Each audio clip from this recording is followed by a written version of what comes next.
All right, Coach. Obviously not the outcome you wanted on Saturday. You guys fought hard, but came up a little short just to walk us through the game. I thought we started off better than I thought we did after the game. Just emotions in there, and came out and held them the first 2 drives, and we had a 17-play drive and didn't get points. And when you have 17 plays and go down there and you don't even get a field goal, then it kind of demoralizes you a little bit.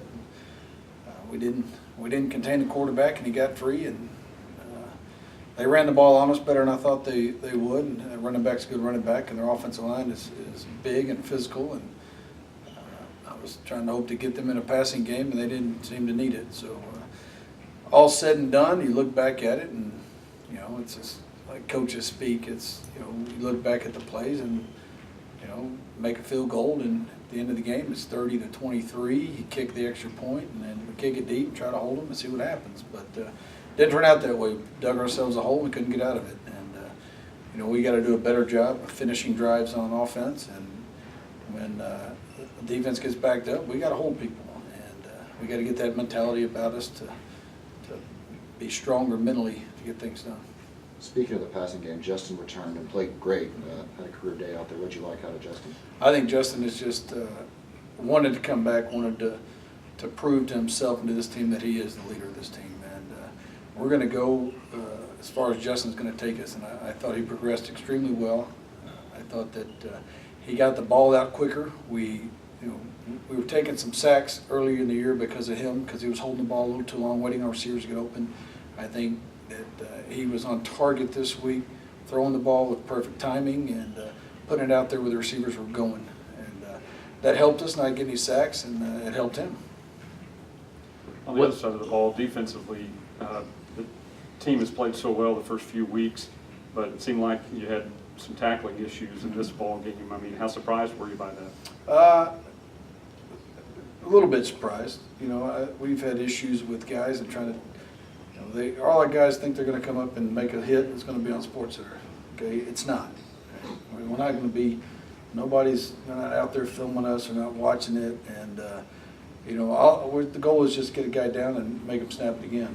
But so we think we're a physical team sometimes, and we want to go up and just try to hit people. But those guys are good. It doesn't matter who you play. And we just have to get guys down. We don't wrap up. I'm frustrated and I'm disappointed, and especially coming from a defensive background where you take pride in tackling guys and making them snap again and go again, especially getting run on the way we did. That's the most frustrating part. Why were you so surprised that they were able to run so successfully on you guys? Because I thought we had a good plan going in, and we made a lot of mental mistakes, and take nothing away from what they did. They came out and said, we're going to run, and their running back ran through our guys. I mean, it wasn't just all of us missing tackles. They were running through us, and credit to them and credit their offensive line. I thought we were in position at times, and the guy just made us miss. And other times we put ourselves out of position and created gaps for them to run through, and it just surprised me that we were that undisciplined playing, and gap control and integrity of our gaps, things like that. What are some of the biggest things you need to do to prepare this week going into Eastern? Well, we're going to have to tackle better. That's the first thing, because this group's coming in, is going to run the ball, and probably going to run it about 90 times, 90% of the time, and get after us like that. And then, of course, they've seen that we are in discipline and we can't be gashed, so we're trying to get that thing worked out and get it right. And so we got to just work on doing our job. And with a team like Eastern coming in, you got to play the fullback, got to play the quarterback, you got to play the running back on the option, the triple option, every single play. And so we're going to prepare going into it, where we're going to make sure that those guys are wrapped up. Every single play we do, every single rep on defense.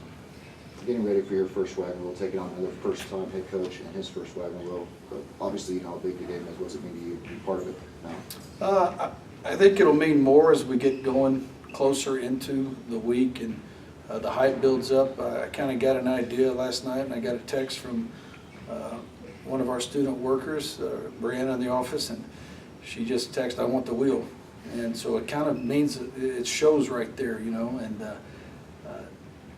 I'm not, fully grasped the whole wagon wheel rivalry. I know an hour and a half away, it's a big rivalry regardless, and I'm learning more about it every day.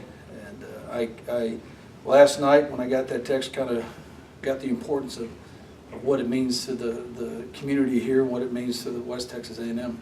So I'm excited about it. I'm excited to learn more about it. I'm excited to participate in it, and hopefully everybody says you go up on the hill and grab the wagon wheel. Hopefully we can do that. Chaz mentioned the importance of playing your guys' game on Saturday. How do you make that happen? I mean, how important is it to get off to a good start then, I guess, to make that happen? I think if we can play the first quarter as well as we played the fourth quarter, then I think we'll be all right. And that's the hard thing. There's going to be emotions and with the game and with the wagon wheel and everything going around that. There's going to be a bigger crowd. They'll bring a big crowd in here. So I think we got to play within ourselves. I think that's the biggest thing that we need to do. I think if we do that and we are disciplined and do our jobs, I think we can start fast. We know Eastern likes to run the ball. What else do they like to do, both sides of the ball? They do. They'll get in 1,000 different formations. They'll get in unbalanced, but they run the same offense. I think the biggest thing you got to prepare for is when they do throw the ball, because they lull you to sleep with the run, and then they pop out and the guys are running wide open. So we talk about discipline and doing our job. The other thing is they stick to their offense.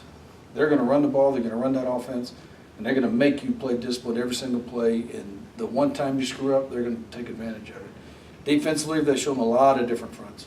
Right? They've done a lot of different things, and they fly around the ball, and they're going to be excited to play, and I expect them defensively to come out and try to stop the run, and because if they can do that and hold us to one-dimensional, that's what everybody tries to do, and they'll think they have a shot to win. I don't know what the health of Skylar is necessarily, but how important is he for a scout team offense, or whoever you have to run a scout team offense to kind of mimic what Eastern does really well? Well, I don't think you can mimic their speed. We can try to do everything we can to get as close to it as possible. But I think just the full effect of seeing it, we've got a young guy, redshirt, come in, Holden Guest, who's going to play that quarterback at first, and then Gavin Pruitt's going to be that guy. And it's difficult. I mean, it's difficult to simulate what's going to happen. It's going to be a lot faster on Saturday than it will be all week in practice. But we'll try to get the scout team to do as good as we can to get ready for it.